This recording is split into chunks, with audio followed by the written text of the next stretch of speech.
Okay, today we are going to do the first half of chapter 10. It's called Halloween.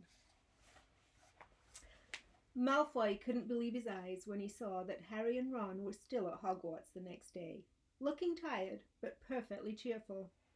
Indeed, by next morning Harry and Ron thought that meeting the three-headed dog had been an excellent adventure, and they were quite keen to have another one. In the meantime, Harry filled Ron in about the package that seemed to have been moved from Gringotts to Hogwarts, and they spent a lot of time wondering what could possibly need such heavy protection. "It's either really valuable or really dangerous," said Ron. "Or both," said Harry. But as all they knew for sure about the mysterious object was that it was about 2 inches long, they didn't have much chance of guessing what it was without any further clues. Neither Neville or Hermione showed the slightest interest in what lay underneath the dog and the trapdoor. All Neville cared about was never going near the dog again. Hermione was now refusing to speak to Harry and Ron, but she was such a bossy know-it-all that they saw this as an added bonus. All they really wanted now was a way of getting back at Malfoy, and to their great delight, just such a thing arrived with the post about a week later. As the owls flooded into the great hall as usual, everyone's attention was caught at once by a long, thin package carried by 6 large screech owls. Harry was just as interested as everyone else to see what was in this large parcel, and was amazed when the owls soared down and dropped it right in front of him, knocking his bacon to the floor.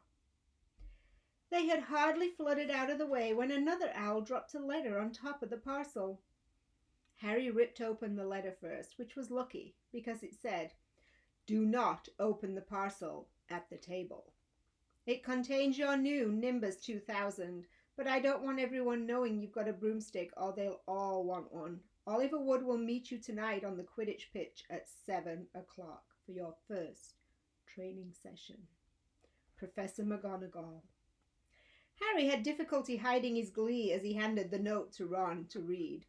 "A Nimbus 2000? Ron moaned enviously. "I've never even touched one." They left the hall quickly, wanting to unwrap the broomstick in private before their first session, but halfway across the entrance hall they found the way upstairs barred by Crabbe and Goyle. Malfoy seized the package from Harry and felt it.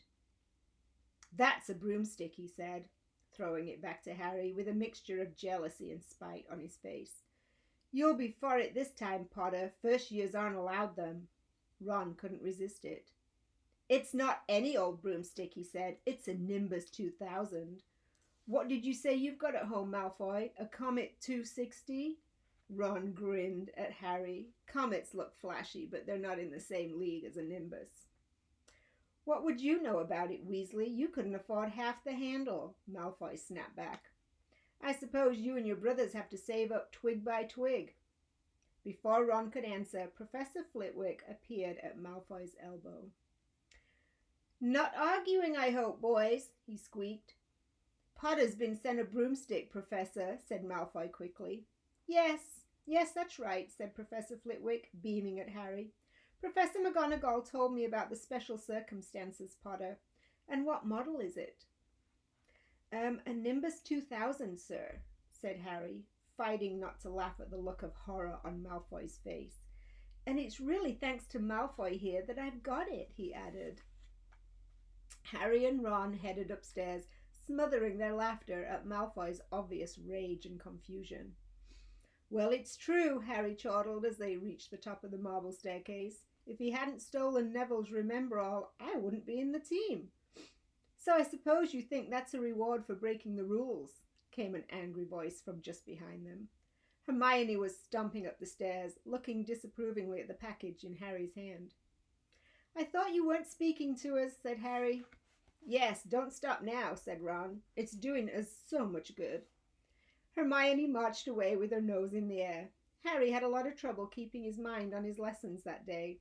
It kept wandering to the dormitory, where his new broom was lying under his bed, or straying off to the Quidditch pitch, where he'd be learning to play that night.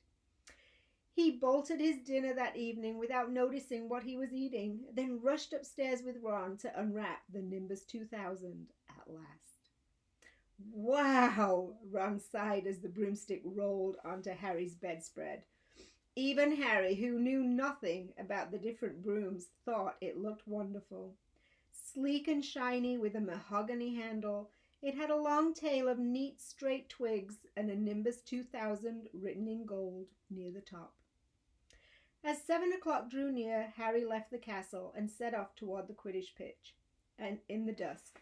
He'd never been inside the stadium before. Hundreds of seats were raised in stands around the pitch, so the spectators were high enough to see what was going on. At either end of the pitch were the 3 golden poles with hoops on the end. They reminded Harry of the little plastic sticks Muggle children blew bubbles through, except they were 50 feet high. Too eager to fly again to wait for Wood, Harry mounted his broomstick and kicked off from the ground. What a feeling! He swooped in and out of the goalposts and then sped up and down the pitch.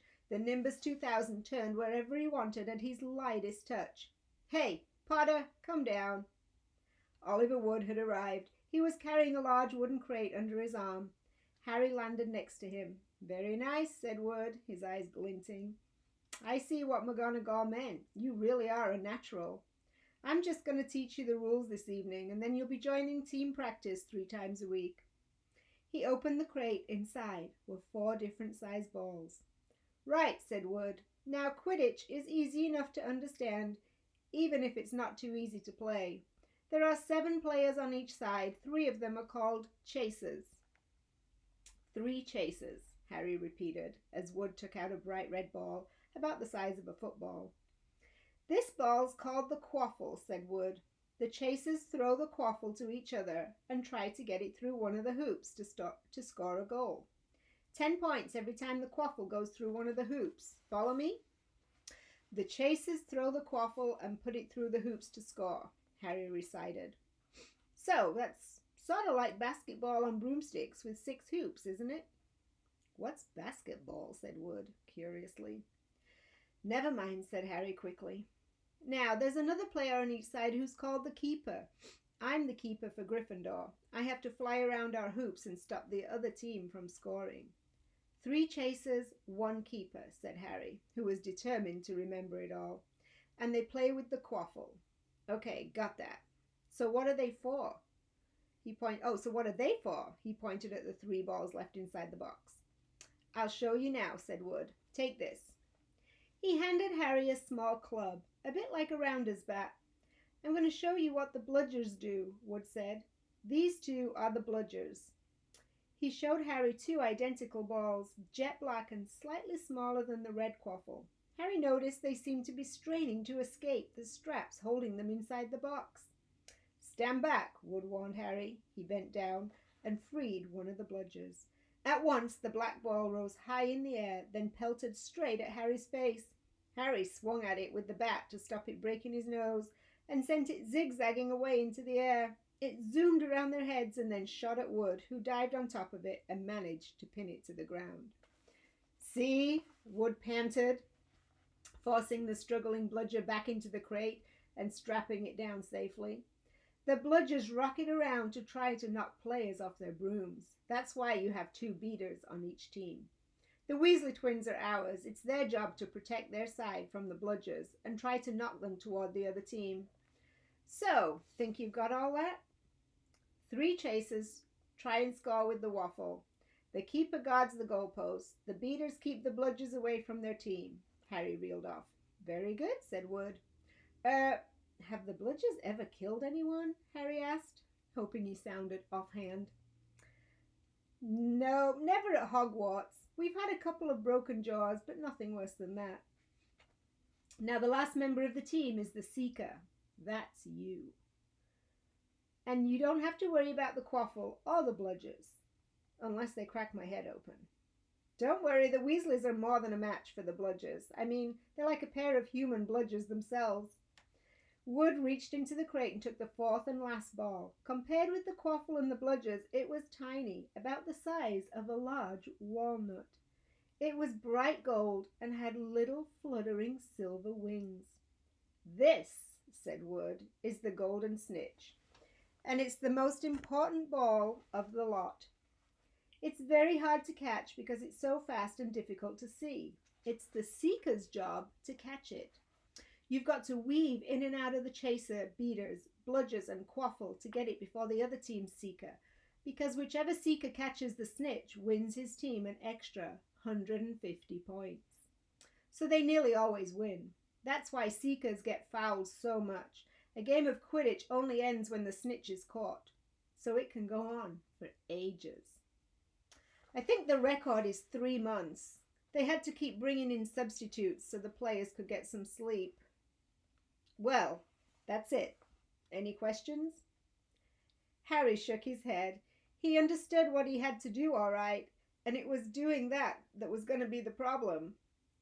We won't practice with the snitch yet, said Wood, carefully shutting it back inside the crate. It's too dark. We might lose it. Let's try you out with a few of these. He pulled a bag of ordinary golf balls out of his pocket, and a few minutes later he and Harry were up in the air, Wood throwing the golf balls as hard as he could in every direction for Harry to catch. Harry didn't miss a single one, and Wood was delighted. After half an hour, night had really fallen, and they couldn't carry on. That Quidditch cup'll have our name on it this year, said Wood happily as they trudged back up to the castle. I wouldn't be surprised if you turn out better than Charlie Weasley, and he could have played for England if he hadn't gone off chasing dragons.